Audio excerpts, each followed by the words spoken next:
A Copa do Mundo de Clubes chegou, já está entre nós, já está rolando e esse daqui é o quarto vídeo de uma série onde eu tento fazer o impossível, projetar como vai ser o desempenho dos times brasileiros nessa que é uma competição completamente inédita na história do futebol. E no vídeo de hoje, chegou a hora de falar do Flusão. Vamos entender como é que o Fluminense chega para esse Mundial, como jogam seus adversários, quais os pontos fortes, quais os pontos fracos dos times que ele vai enfrentar pela frente nesse que é um dos grupos mais diversificados desse Mundial. Uma coisa louca, a gente vai falar sobre isso também, então fica nesse vídeo aqui se você quiser entender de verdade até onde o Fluminense pode ir nesse Mundial de Clubes. O tricolor das Laranjeiras está no grupo F junto com o Borussia Dortmund, Mamelodi Sundowns da África do Sul e o Ulsan HD da Coreia do Sul. Uma aleatoriedade que só o Mundial de Clubes poderia proporcionar. E a pedreira já vai ser na estreia contra o Borussia Dortmund, que teve uma temporada de reconstrução na Europa. Se você se lembra bem, ele chegou na última final da Champions, no ano passado, mas aí não só perdeu para o Real Madrid, como perdeu também o seu técnico, o Edin Terzic, que se demitiu depois daquele jogo por uma treta interna ali com o zagueiro Hummels. Não sei se você sabia dessa resenha, mas aconteceu. E aí quem assumiu o time foi o ex-jogador do Borussia Dortmund, o Nuri Sahin, que teve a sua primeira experiência como técnico, que não deu muito certo, né? Foi demitido 6 meses depois, deixando o Borussia na 11ª colocação da Bundesliga e já com uma eliminação precoce, muito precoce na Copa da Alemanha ali na fase de playoffs. Aí quem chega para tentar consertar aí a bagunça foi o técnico croata Kiko Kovac, que inclusive teve uma passagem pelo Bayern de Munique aí uns anos atrás e melhorou bastante o time, assim, conseguiu bater quartas da Champions League e terminou entre os 4 primeiros da Bundesliga também, o que é muito importante para participar da próxima Champions League. Não é um time redondinho ainda, né, 6 meses de trabalho, mas já é muito competitivo, até porque tem muito jogador bom nessa geração do Borussia. Depois o Fluminense sai da escola alemã de futebol para a escola sul-coreana enfrentar o Ulsan HD. Me pega muito o fato dele ter HD no nome, fica parecendo uma locadora de filmes, mas na verdade a gente tá falando de um time apelidado como o Gangster da Ásia, maravilhoso esse apelido, e chegou nesse Mundial pelo ranking asiático, por ter chegado constantemente longe na Champions da Ásia, e também vale citar que nos últimos 4 anos emendou 3 ligas seguidas sul-coreanas, né? 22, 23, 24, sendo que 24 no ano passado também foi campeão da Copa da Coreia do Sul. E aí o Flusão encerra essa fase de grupos contra os brasileiros da África do Sul, mais um apelido excelente aí para conta, porque o Mamelodi Sundowns utiliza exatamente as cores do uniforme da seleção brasileira. É meio bizarro você assistir assim, parece que tá assistindo um sub-17 do Brasil, mas aí os caras são mais velhos, fica um negócio meio estranho, mas é outro time que chegou nesse Mundial pelo ranking, dessa vez o ranking africano. Foi bem nas últimas Champions da África, apesar de não ter ganhado, e é um time que vale falar um pequeno detalhe aí, nos últimos 8 anos emendou 8 ligas da África do Sul seguidas. 8 vezes campeão do Campeonato Sul-Africano, isso faz dele, obviamente, o maior time da África do Sul. E o que eu acho mais resenha desse grupo F é que ele parece um experimento social em que o cara pegou um time que representa de forma mais generalizada a forma de jogar de cada país e colocou aqui nesse grupo. Não, porque vem comigo, o Fluminense representa muito aquela escola brasileira de mais liberdade de movimentação, de um jogo de aproximação, de ataques mais diversificados. Aí você pega o Ulsan HD, que é exatamente ali os times do leste da Ásia, que são times que prezam muito por esse jogo mais cadenciado, de passe, mas que não tem tanta força, não tem tanta inventividade no seu jogo. O Mamelodi é purinho, a escola, a raízes assim de futebol africano, de um jogo menos cadenciado e um jogo mais físico também. E o Borussia é um excelente representante da escola alemã também, de intensidade, de velocidade para defender, velocidade para atacar. Assim, se você pega de forma generalizada, excelentes representantes, todo mundo no mesmo grupo, e vocês vão ver detalhes mais aprofundados dessa forma de jogar aqui. O Fluminense a gente sabe que não chega na melhor fase para esse Mundial, até porque o Renato já pegou o trabalho, né, com os campeonatos rodando e com uma herança não tão boa assim do Mano Menezes. Mas é um time que deve jogar no 4-2-3-1, esquema que o Renato sempre utiliza e continua utilizando no Fluminense, talvez com algumas mudanças para essa estreia contra o Borussia. Talvez buscando uma proteção maior da defesa, ele pode vir com a entrada do Thiago Santos, a saída aqui do Hércules ou do Martinelli, imagino que do Hércules nesse caso, para fazer o time se defender não mais no 4-4-2, que ele geralmente se defende, né, com a descida dos dois pontas aqui do lado e aí o Ganso ficando na frente aqui com o Cano, mas passando a se defender com o Thiago Santos em campo em um 4-1-4-1, né? Coloca ele aqui nessa cabeça de área para ter uma proteção maior aqui da entrada da área e passa a utilizar esse 4-1-4-1 só com o Cano sobrando aqui na frente. Talvez, dependendo do nível de preocupação do Renato Gaúcho, pode acontecer até uma saída do Ganso para a entrada de outro volante para ter mais dinâmica aqui no meio, mas eu não acho que isso aí vai acabar acontecendo. Quando a gente fala de padrões ofensivos do Fluminense, a gente sabe que o Renato Gaúcho é um cara que não tem ataques e padrões ofensivos tão complexos assim, acaba dependendo muito da associação dos jogadores, como sempre foi até nesse Fluminense com pouco tempo de trabalho, também não dá para criar algo tão padronizado assim. E aí acaba sendo um time que acaba dependendo muito do Ganso e do Arias, né, do desempenho desses dois jogadores para que o time crie coisas diferentes no ataque, porque são dois jogadores que eles ganham muita liberdade de movimentação no time, podem ajudar atrás, podem cair para a direita, podem cair para a esquerda, à vontade dentro de campo para conseguir criar esses ataques. E aí é coisas que acontecem no Fluminense, né? O zagueiro, o volante sempre entra no meio dos zagueiros aqui para fazer essa saída de bola do time no meio, ou na direita ou na esquerda, mas para liberar a subida dos laterais para participar do time mais ofensivamente. E aí, enquanto de um lado você tem o Arias caindo mais para dentro, né? Ainda que às vezes ele possa aparecer na ponta, como eu falei, é liberdade para estar onde quiser, mas ele acaba caindo um pouco mais para dentro e o Serna, nesse caso, se junta um pouco mais perto aqui do Germancano na frente para participar desse momento ofensivo. E aí é um time que utiliza muito, né? Cria muitas jogadas através da relação entre o lateral e o ponta aqui, jogadas pelo lado do campo, como vocês vão ver nos clipes agora. Aqui contra o Internacional você já tem um pouco daquele 4-1-4-1 que eu falei, né? Inclusive aqui você tem o Martinelli e o Nonato, o Ganso não jogou essa partida, e o Thiago Santos aqui, que como você pode ver já vai ocupar aquela cabeça de área, aquela entrada de área do time, deixando dois jogadores de marcação aqui também para conseguir pressionar o Internacional. Mas eu peguei esse clipe principalmente para mostrar a atuação desse senhor aqui, John Arias, que tá cada vez mais tranquilo e livre para fazer o que quer no Fluminense, está vivendo um auge técnico muito grande. Você vê que recupera a bola na defesa e ataca pelo lado esquerdo, mesmo sendo teoricamente o ponta direita da equipe do Fluminense. E aqui pelo lado esquerdo quem é acionado é de fato o ponta esquerda da equipe, o Serna, que é acionado aqui numa bola longa pelo o René, que faz esse lançamento. E aqui você pode ver, jogadores se aproximam do Serna aqui, como eu falei, existe essa aproximação do cara que tá com a bola e não tem ninguém aqui do lado direito, Aí o Samuel até encosta nesse lado, mas você consegue perceber, olha o quanto de jogador que tá em volta do lance aqui desse lado e só um do outro lado, é um pouco desse jogo de aproximação. Isso é feito propositalmente pelo Renato Gaúcho para conseguir esse jogo de passes curtos e aqui acaba com a finalização do Arias. Ainda nesse jogo teve um outro momento interessante aqui que você consegue ver o que eu falei sobre o volante ajudar na saída, né? A saída estava sendo feita aqui pelos dois zagueiros e aí vem o Nonato aqui vendo que o Inter talvez pressione, que ele precise dar esse apoio, desce aqui para fazer essa saída com 3 jogadores atrás. E aqui na frente ao mesmo tempo você consegue ver aquilo que eu falei de você ter os laterais bem abertos, né? Samuel de um lado, René aqui do outro, com o Arias e com o Serna um pouco mais por dentro nesse momento aqui ao lado do Everaldo. E aqui na continuidade do lance, né, avançando um pouco mais, você consegue ver o Nonato também participando dessa saída, tem um pouco da relação entre lateral e ponta que eu falei que é muito de onde saem as jogadas do Fluminense. E aqui você tem o Samuel vindo para dentro e na sequência Everaldo e o Serna muito mais perto dele, né? Como eu falei, muitas vezes o Arias vai participar mais ativamente dessa construção, enquanto o Serna vai ficar mais para conclusão das jogadas. E é o que acontece aqui nesse passe excelente do Samuel e uma boa finalização também.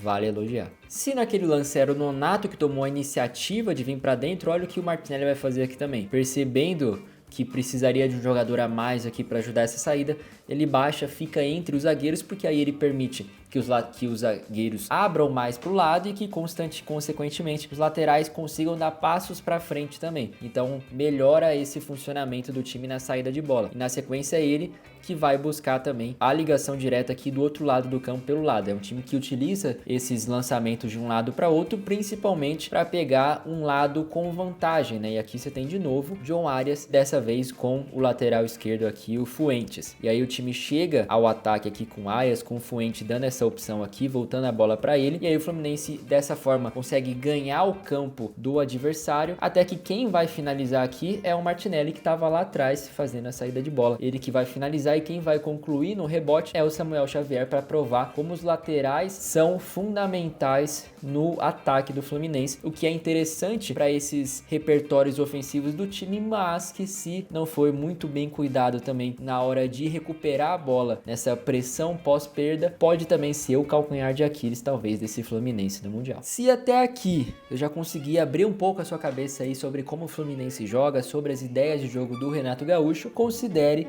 se inscrever aqui nesse canal, até porque daqui pra frente é só pra frente. Vamos falar de futebol alemão, vamos falar de futebol sul-coreano e sul-africano. Eu tive sim que estudar esses dois times para trazer esse conteúdo, então se isso não garante a sua inscrição, eu não sei o que a gente tá fazendo aqui. Então se inscreve e também manda esse vídeo, compartilha esse vídeo com um amigo. Um mísero amigo que você sabe que vai se interessar pelo conteúdo aqui do Fluminense ou até do Mundial de Clubes de uma forma geral, sobre esse conteúdo mais aprofundado, mais estudado. Se eu sei que você já pensou nesse amigo aí, então compartilha esse vídeo com ele que vai me ajudar demais, fechou? O Borussia Dortmund, o bicho papão do grupo, joga nesse 3-4-2-1, que até é um esquema bem comum no futebol alemão, e como eu falei, é um time mais acelerado do meio para frente, sempre que existe a oportunidade de esticar a bola para a velocidade dos seus alas e também dos seus homens de frente. Mas quando enfrenta times que vão ficar mais recuado atrás, que não vão pressionar muito em cima, e que é o que eu acho que vai acontecer muito, é um time que também sabe manter longos momentos de posse com a bola entre os zagueiros, entre os volantes. Quando os zagueiros já estão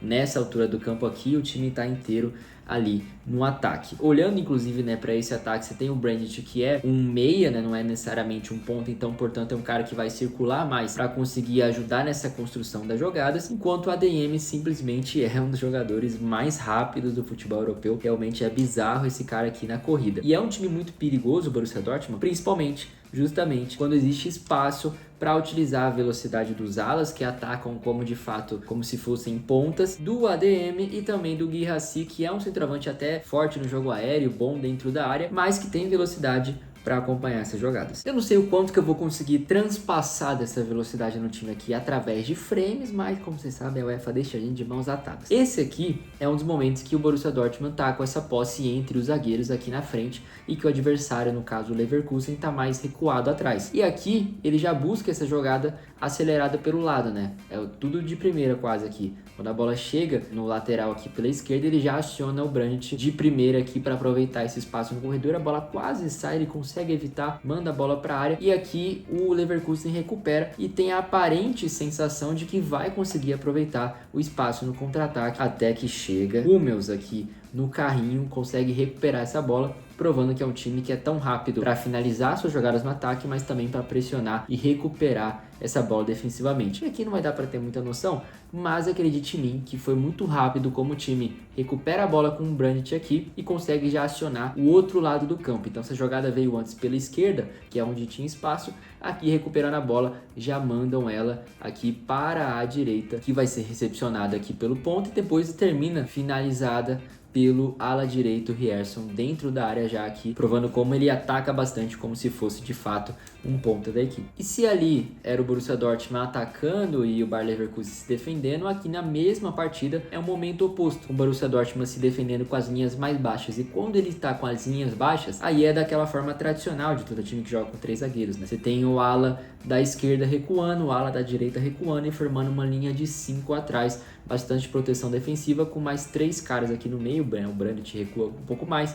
deixando só o Guirassy e o ADM aqui na frente, já pensando no contra-ataque, porque aqui quando existe a oportunidade de pressionar, né, o cara tá de costas e o Borussia consegue recuperar a bola. Eu queria muito mostrar isso aqui em tempo normal, para você ver que o ADM buscando essa corrida aqui parece de fato um velocista nos 100 metros rasos, tentando chegar mais rápido que os companheiros, porque ele já acelera com tudo porque sabe que vai receber essa bola na frente. Dá pra ver como o Guirassy acompanha e consegue chegar aqui até em condições de receber essa bola, mas o ADM consegue concluir ela em gol. Já o Sam HD é um time que ataca de uma forma mais posicional, então a gente tá falando de uma equipe que na K-League vai querer ter mais a posse de bola, atacar de forma mais organizada e consciente e trocar passes de forma mais cadenciada. Então, se deixar o Ulsan com a posse de bola, você vai ter volante entrando no meio dos zagueiros para fazer essa saída aqui atrás, lateral subindo pelo corredor para o meia vir aqui para dentro